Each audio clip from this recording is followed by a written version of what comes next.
Welcome to episode 128 of the Radio Control Show. Sponsored by amainhobbies.com, your one-stop RC hobby store.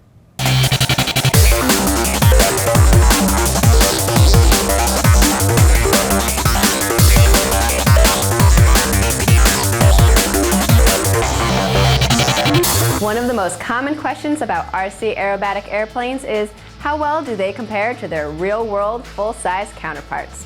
Well, we put this question to Model Airplane News contributor and full-scale aerobatic pilot Aaron Ham. He compared an R5 plane to his own full-size Christen Eagle II, and here are his observations. Be sure to watch for Aaron's Great Plains Christen Eagle ARF review in the January issue of Model Airplane News. Well, we just got done flying the Great Plains Christen Eagle 46 size ARF from Great Plains, of course. It's got a OS55AX, which has got tons of power, and I'll be honest, I wish my full-scale Eagle had as good a power to weight ratio as this did. But fun flying airplane. Roll rate, honestly, is very comparable to the real Eagle. It's probably somewhere around the 180 to 200 degrees per second. But of course, this is much lighter and much more nimble and fun airplane to fly. Normal cruise for the full-scale Eagle is somewhere around 135 knots, or 135 indicated actually. And you know, for most vertical maneuvers, if it's a loop, if it's a Cuban 8, if it's a hammerhead, anything, most entry speeds are around the 180 miles per hour. So unfortunately for the Eagle, we've got to sacrifice altitude for airspeed. This airplane has got plenty of power. It would loop from level flight with full power. It would hammer from with full power from level flight. So definitely more power in this particular airplane than the full-scale airplane.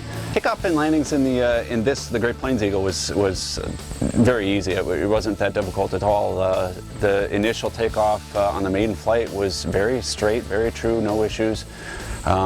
It's nice, and CG has a lot to do with that. So make sure your CG is right on as they recommend. I believe it's 3 15/16 inches behind the leading edge of the top wing, which puts it just in front of the rear cabane, or right about at the rear cabane. So the CG seems to be good there. Same for all the maneuvers. It flew well with that CG location. As far as landings go, it's definitely easier to fly and easier to land than the real full-scale airplane. Number one is because we can see this airplane in the full-scale Eagle. There's not a lot of forward visibility, so you don't get to see the the runway unless you're in a constant descending turn or slip all the way down to the runway, which is how we land the full-scale Eagle. We're adding a new segment to the Rated Control Show hosted by Julie. She's our social media guru, and each week she'll keep you updated on social media events, sweeps, and giveaways you won't want to miss. Thanks, Hope. Post a photo of yourself with your RC vehicle on our Facebook page, and we'll feature it on an upcoming episode of the Radio Control Show. Not only that, all participants will have a chance to win either an RC Car Action t-shirt or a Model Airplane News t-shirt. So what are you waiting for? Head on over to facebook.com/The Radio Control Show and get uploading. Matt Higgins and I will be attending the first annual Ultimate Truck Championships this weekend at RC Excitement. Matt and I have come up with this event and built 2 trucks to compete in it as well. We hope to see some of you guys there Sunday. The start time is 11 a.m. And for directions, go to rcexcitement.com. A common bad habit a lot of bashers have, and even a lot of racers have, is that when they're done using their RC vehicle, they put it away and don't think about it until the next time they go use it. And then they discover a lot of problems that have been sitting around, or a lot of things that need attention. I'm going to show you a few quick tips and things to look for after you're done bashing your vehicle. Check it out. One of the first things I look at is the tire to make sure there aren't any chunks missing or the tread isn't damaged, but most importantly I check to make sure the bead's holding tight. Now with a high-powered brushless system like I'm running, the tires are ballooning out often in the air, and it really puts a lot of strain on the glue bead or the glue bond between the rim bead and the tire. So I check that and I look for spots that I'll have to re-glue before I head out the next time. I want to make sure none of the wires have been damaged. I want to make sure the battery's unplugged, because I don't want to store it with the battery in the vehicle, and I definitely want to store it with the battery plugged in still. And I look for any loose solder connections on the motor.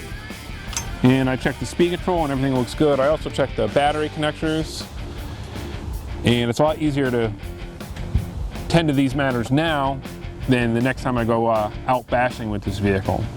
Then I'll move on to the shocks. I'll just give the shocks a quick look, see if they need to be cleaned at all, and I'll look to make sure the shock shafts haven't gotten bent. I'll check each suspension corner to make sure everything, and this one looks great, everything seems to be holding up just fine. So one of the things you want to do after you go on a bash session, especially something where you're really abusing the vehicle, is go through all the various components and make sure everything's working well and clean before you put it away and go bashing the next time. Developed by Northrop Grumman, the MQ-8 Fire Scout is an autonomous unmanned aerial vehicle in the form of a fully integrated helicopter system. Using military spec, full-size aircraft components, this RC Heli is an ideal platform for long-range surveillance. Today, this UAV is used to deploy other land-based unmanned systems that provide real-time behind-the-lines recon. Able to fly day or night and deploy from land or sea, unmanned systems like the Fire Scout are an important part of our military's future.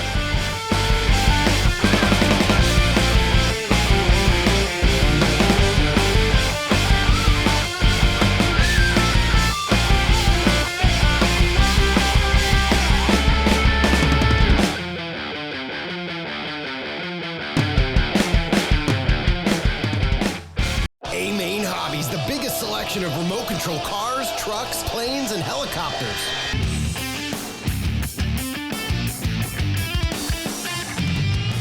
Want parts and accessories? A-Main Hobbies has what you need. Visit us at amainhobbies.com or call 800-705-2215. Get it all at A-Main Hobbies. Leave your competition in the dirt. I recently attended the JConcepts Fall Indoor Nationals at RC Excitement in Fitchburg, Massachusetts.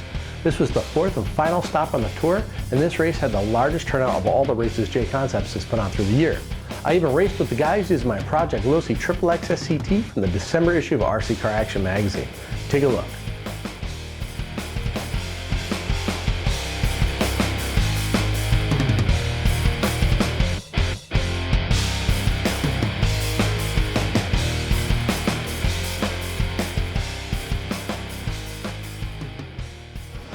All right, Jason Ruona back here at the Fall Indoor Nationals. We got another product here we want to show to you, recently released.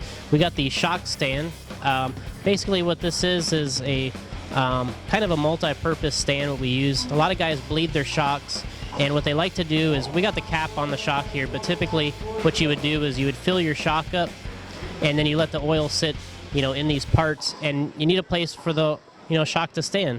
So what we do here is we have this stand where it's a place where when you're bleeding your shocks, you can let the oil and you can let the shock sit here while you're prepping the rest of them, and then you can kind of build it like an assembly line when you're all done. So we got two levels. The first level here is for like a 10 scale size shock. The top level here is for like an 8 scale size shock. So you can ream these holes to whatever diameter shock body that you're using. Works pretty nice. The other thing here, we have this feature where a lot of guys want somewhere to, dispose of the old oil that's in the shock. So we got is this location here where you can slide in a bottle like this, where, you can dump and put your old oil in here. So, ideally here you'd probably cut this in half or use like a soda can, so it's a shorter height. So that's really a nice way to go when you're working on your shocks. Don't forget to head on over to the Model Airplane News page on Facebook, like us, and get a chance to win a custom-built Great Plains Electrifly F-16 Falcon EDF jet. This almost ready-to-fly prize package includes a Futaba 6J radio system, an Electrifly Silver Series speed control, and a Triton 2 EQ charger, and is worth over $700. You can also do the same over at the RC Car Action Facebook page. Like us and you can win an XTM Nitro rail worth over $500. This awesome prize includes an XTM 28 full-start engine and an Airtronics MX Sport 2.4 GHz radio system. Be sure to check out the December issue of Radio Control Car Action magazine, where you're going to find a review of the SC10 4x4, a review of the XTM rail, my tricked out Losi XXX SCT buggy, and a 4x4 short course guide. Go to your local hobby shop and newsstands and pick up your copy today.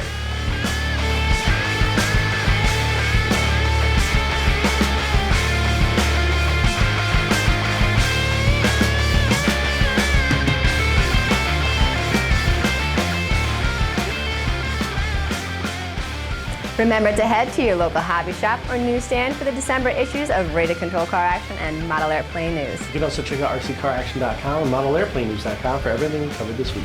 Thanks again for joining us on the Radio Control Show. And we'll see you next time. And I show you how to race prep your Losi. Oh. I said no, I gotta do a segment over. Hey guys, welcome to our Facebook page. I don't totally forget what I'm supposed to say.